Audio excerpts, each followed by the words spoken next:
I had nice relationships with folks in Harlem. Some liked me because I was a nice kid. Some I liked. But there was some interesting oddities in that community as well.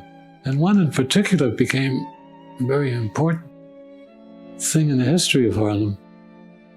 At one point, some neighbor called the fire department because there were a couple of old-timers who lived on the end of my block, and one of them was seen searching dumpsters and garbage cans at night to pick out some food. And it turned out that they were two brothers in that building. One was named Langley Collyer and the other Homer Collyer, known euphemistically as the Collyer Brothers, the two hermits. When they weren't seen, the neighbors knew something was amiss. So the next thing we know, big fire engine comes to the front of it, and firemen tried to get into that building.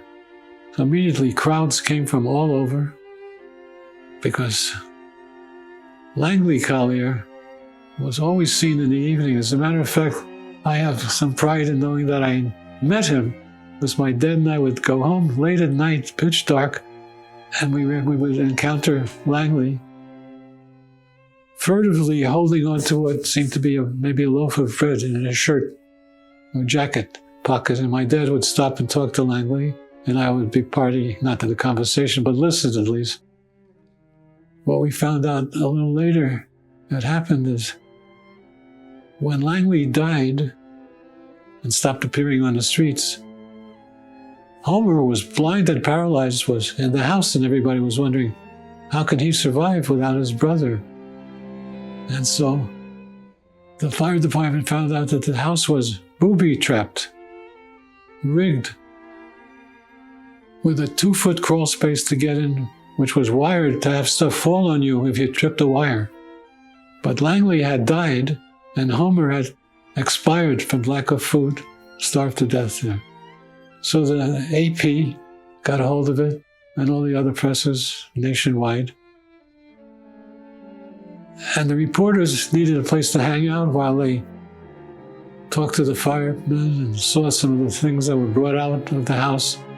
And one of the people who came, was hanging out in the store, was a lovely lady named Helen Warden Eskin. There was a famous writer in Eskin.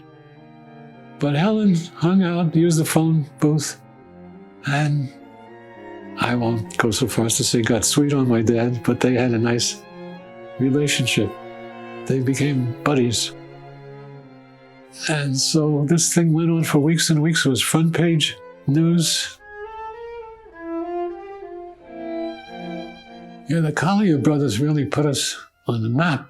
So much so, there was a famous radio program that everybody listened to. It was called We the People. And who do you think got asked to be on We the People because of her relationship with the Colliers? My mom. Who knows the answer to this question? Is Langley Collyer dead or alive?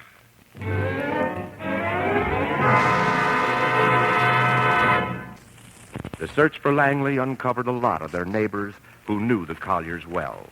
We have several of those neighbors here at our Gulf Oil microphone tonight. All right, now here's Mrs. Iglitzin.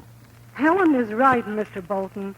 Langley Collyer was always kind to everyone. My name is Mrs. Jacob Iglitzin, and my husband and I have a drugstore just a few doors away from his house, and we used to see him often.